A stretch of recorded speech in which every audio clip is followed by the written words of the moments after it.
Eu queria pedir que rezasse por nós lá na Fundação Santa Cruz, pelos mercedários e mercedárias de caridade.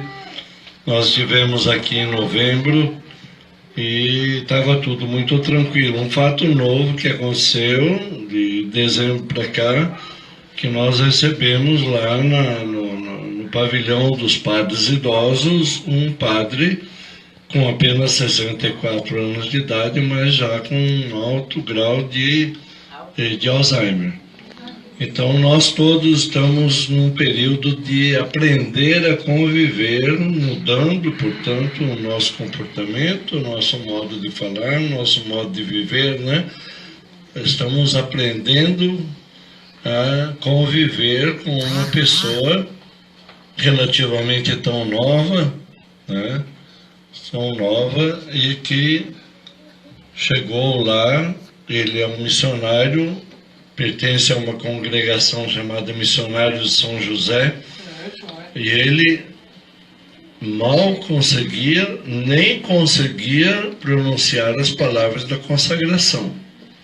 Quer dizer, ele estava assim tão fora da realidade dele, de sacerdote, da prática dele, da missa e tudo. Então, em alguma coisa, ele melhorou. Ele reaprendeu já a concelebrar.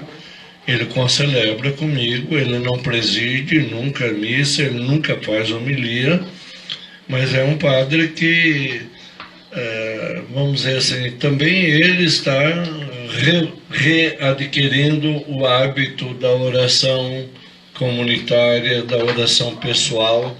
Eu rezo o terço com ele várias vezes, começamos agora a rezar o terço, ele concelebra comigo, então, né?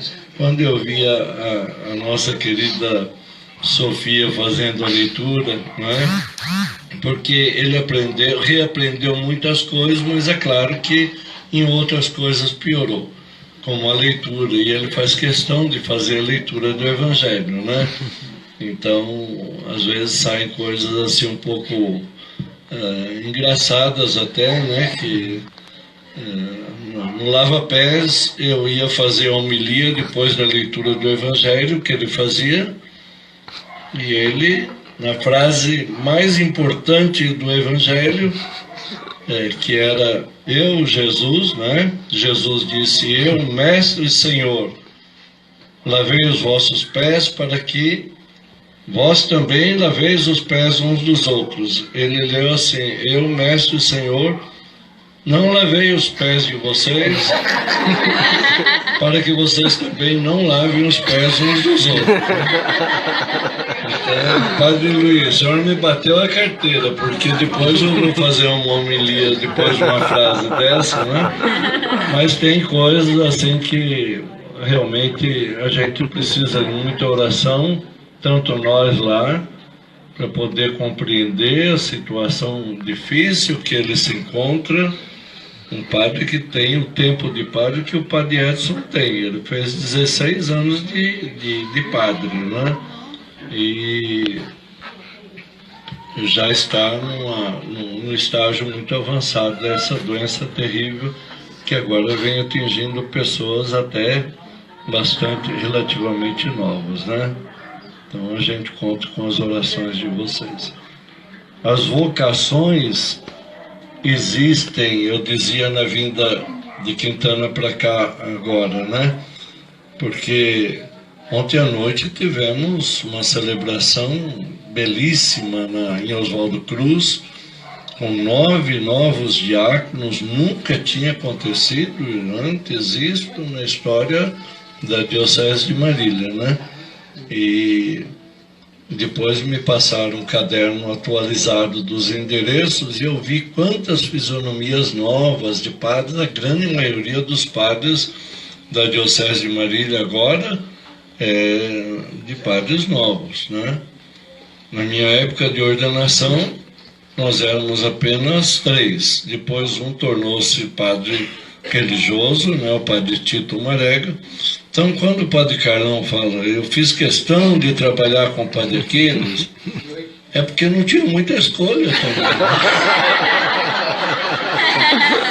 Verdade. Isso não deve servir de orgulho para mim, apesar de que... Porque só tínhamos 2 padres diocesanos daqui da diocese toda, padres brasileiros. Um era eu, o outro era o padre Nivaldo, que trabalhava em Tupã, e depois foi transferido para Tupi Paulista. Então o Carlão teve que escolher a mim, e eu agradeço muito, viu? Sempre você faz essa referência que me deixa muito honrado. Obrigado. Escolhi muito bem. Mas se vocês forem lá fazer uma visita, não estranhe, esse padre que o Aquiles comentou, chama o Emiliano de... Niterói. Niterói.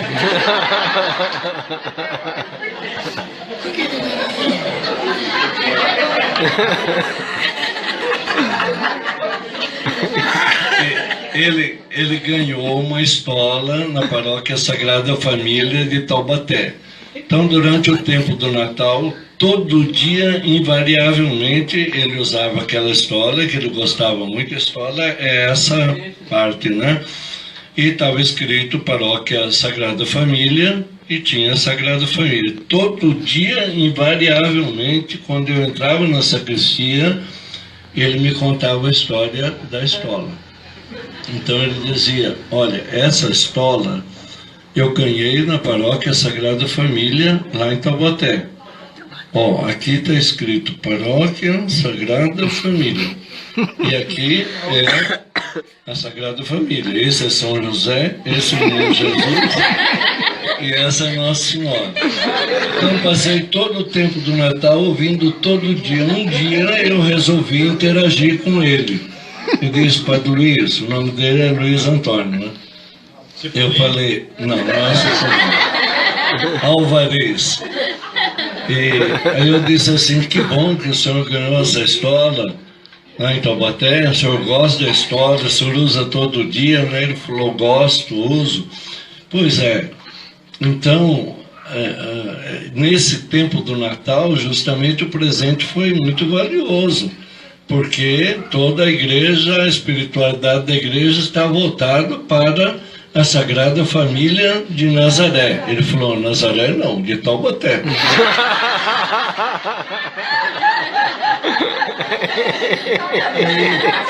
Eu pensei que ele tivesse, eu falei, será que ele está falando sério ou brincando, né? Eu falei, mas a Sagrada Família de Taubaté é a mesma Sagrada Família de Nazaré. Ele falou, mas essa aqui é de Taubaté.